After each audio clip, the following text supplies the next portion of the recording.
Di dalam Al-Quran, Allah Subhanahu wa Ta'ala berfirman, A'udzu billahi minasy syaithanir rajim. Qad aflahal mu'minun. Qad aflahal mu'minun. Sungguh beruntung orang-orang yang beriman. Sungguh sukses orang-orang yang beriman kepada Allah. Siapa mereka? Alladzina hum fi sholatihim khashi'un, yaitu mereka yang apabila sholatnya khusyuk. Innal hamdalillahi nahmaduhu wa nasta'inuhu wa nastaghfiruh wa na'udzu billahi min shururi anfusina wa min sayyiati a'malina.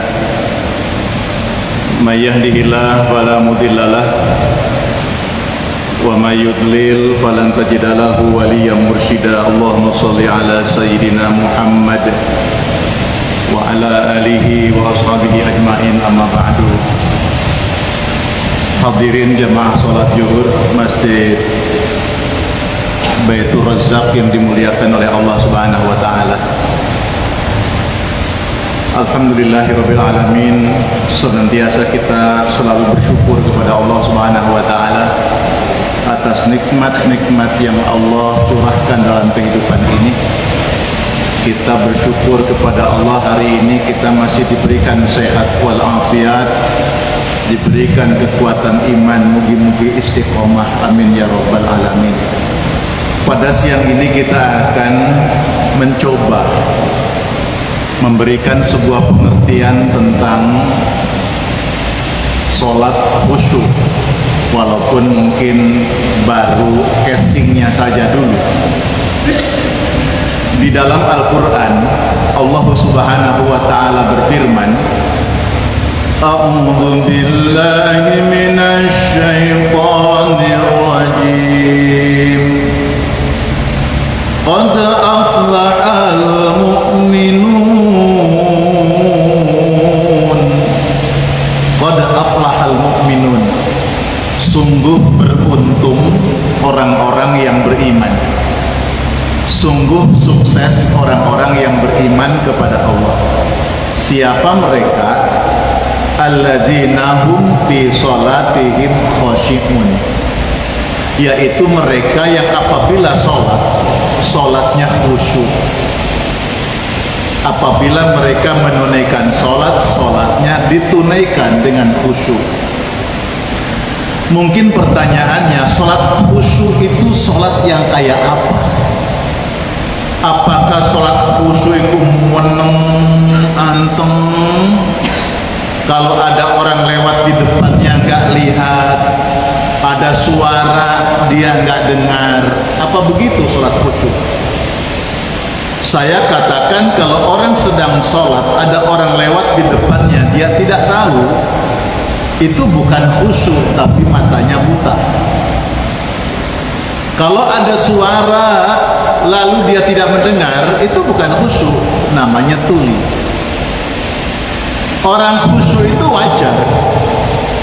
Ada orang lewat, dia tahu, ada lewat, ada suara, dia juga dengar. Itu khusyuk biasa, cuma dia tidak memikirkan sing lewat tadi siapa ya, mau kemana, ada apa. Nah, itu baru tidak khusyuk. Mendengar suara kendaraan di rumah tetangga, mentang-mentang sepeda motornya baru, mau kemana, manasin terus tiap hari, dipikirkan, itu namanya tidak khusyuk. Kalau khusyuk itu biasa, ada suara kita dengar, ada orang lewat di depan, dia tahu. Para jamaah yang dimuliakan oleh Allah, di dalam surat Al-Mu'minun ayat 1 disebutkan, berbahagia sukses orang yang beriman, yaitu ayat keduanya, orang yang apabila sholatnya khusyuk. Memahami sholat khusyuk ini secara cepat, paling tidak kita memiliki 4 derajat keilmuan. 4 derajat keilmuan ini bukan pilah-pilah, tapi satu kesatuan yang mesti dimiliki oleh orang yang soleh. Yang pertama, khusyuk dalam derajat ilmu syariat. Yang kedua, khusyuk dalam derajat ilmu tarikat. Yang ketiga, khusyuk dalam ilmu hakikat. Yang keempat, khusyuk dalam ilmu makrifat.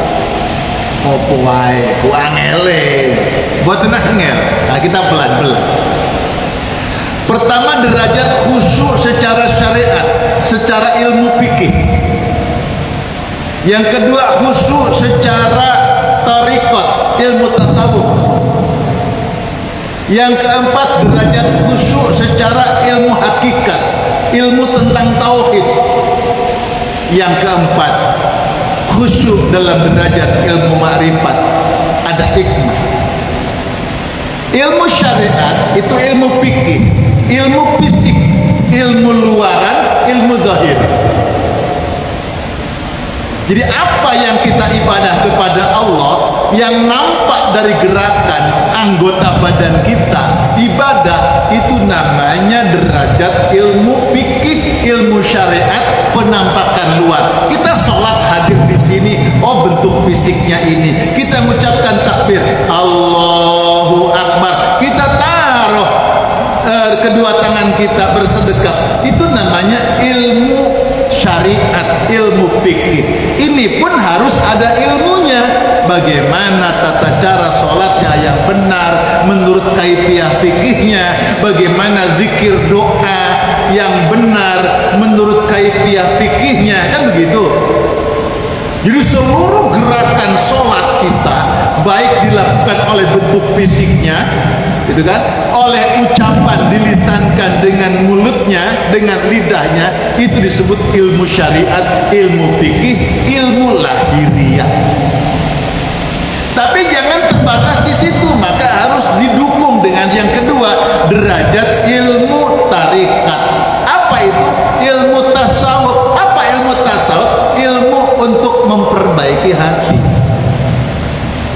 Jadi ada hati. Bukan hanya fisik yang sholat, hatinya ayo diajak sholat.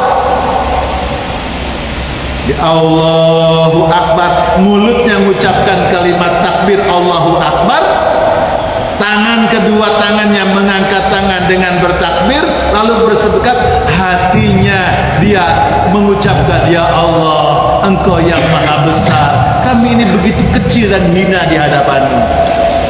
Hatinya tidak melamun, hatinya hidup. Makanya orang sholat ketika takbiratul ihram terasa nikmat. Usalli fardhu zuhri arba'a raka'atin mustaqbilal qiblati ada'an ma'muman lillahi ta'ala. Allahu Akbar. Yang tidak pakai usolli, ya monggo, dia siap-siap dalam hati yang niat sholat zuhur 4 rakaat berjamaah. Allahu Akbar.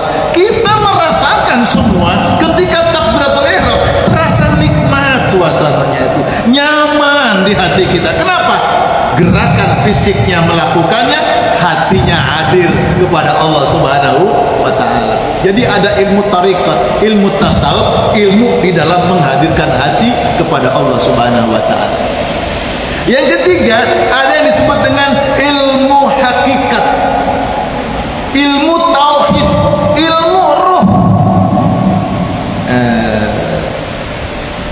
Ilmu hakikat, ilmu tauhid, ilmu ruh. Yang keempat, ilmu ma'rifat, itu hikmah. Baik, kita contohkan sekarang.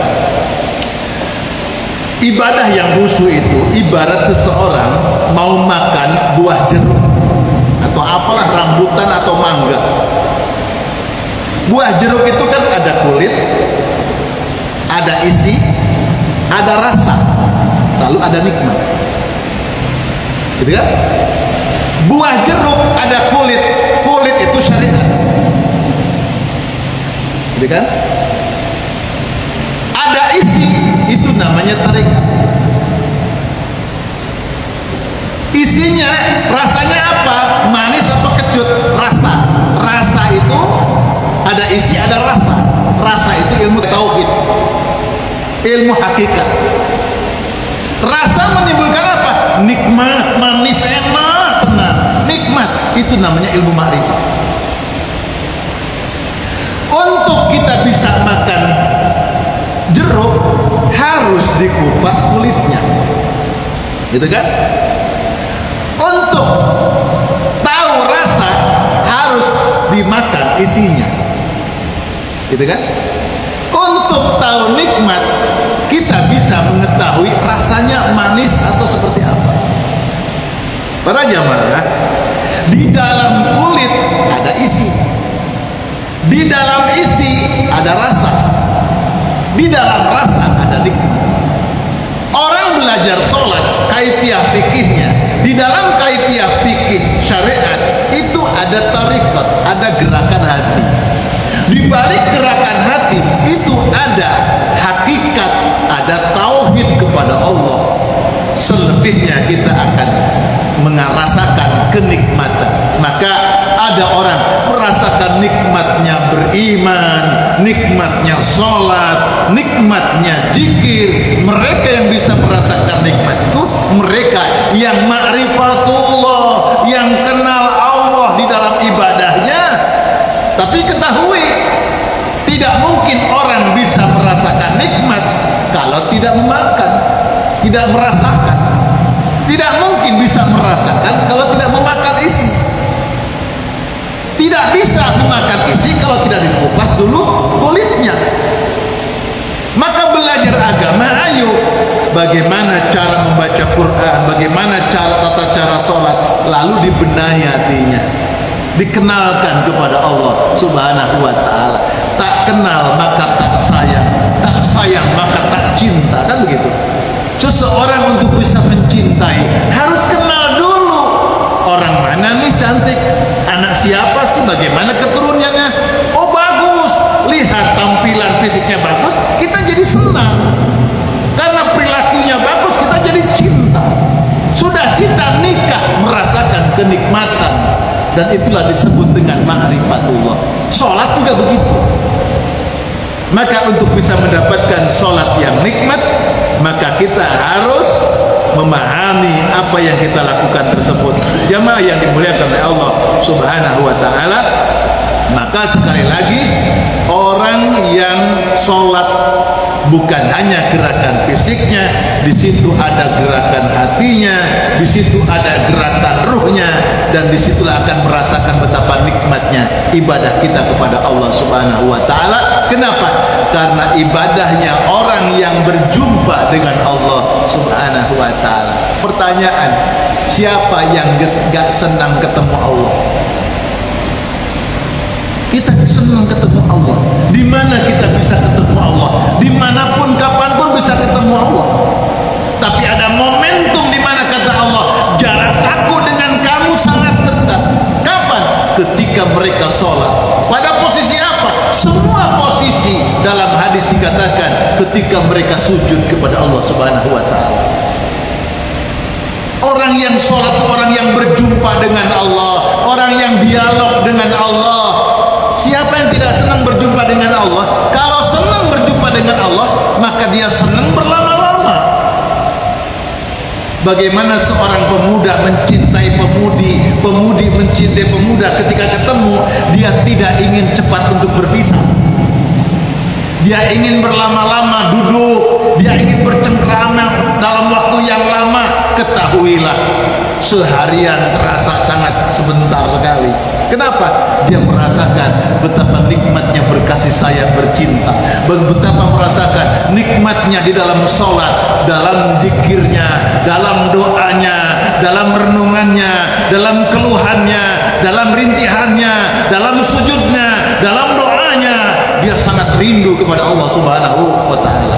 Ini sekedar perumpamaan ibarat, mudah-mudahan kita bisa istilahnya mempelajari hikmah dari itu. Jadi sholat yang kita kerjakan ini, yang kita tampilkan ini, tatarannya tataran ilmu syariat. Maka butuh menghidupkan hati kita, maka butuh menghidupkan perut kita sehingga muncul di dalamnya cinta, sehingga ada nikmat di dalam ibadah itu kepada Allah Subhanahu wa taala. Demikian yang dapat disampaikan, kurang dan lebih mohon maaf yang sebesar-besarnya. Mari kita berdoa kepada Allah Subhanahu wa taala. Allahumma rabbana innana amanna faghfir lana dzunubana wa qina adzabannar. Ya Allah Rabb kami, sesungguhnya kami adalah hamba-Mu yang telah beriman kepadamu. Ya Allah, ya Rabb kami, anugerahi kami cahaya-Mu ya Allah, anugerahi kami cahaya-Mu ya Allah, sehingga kami berada di jalan yang Kau ridhai.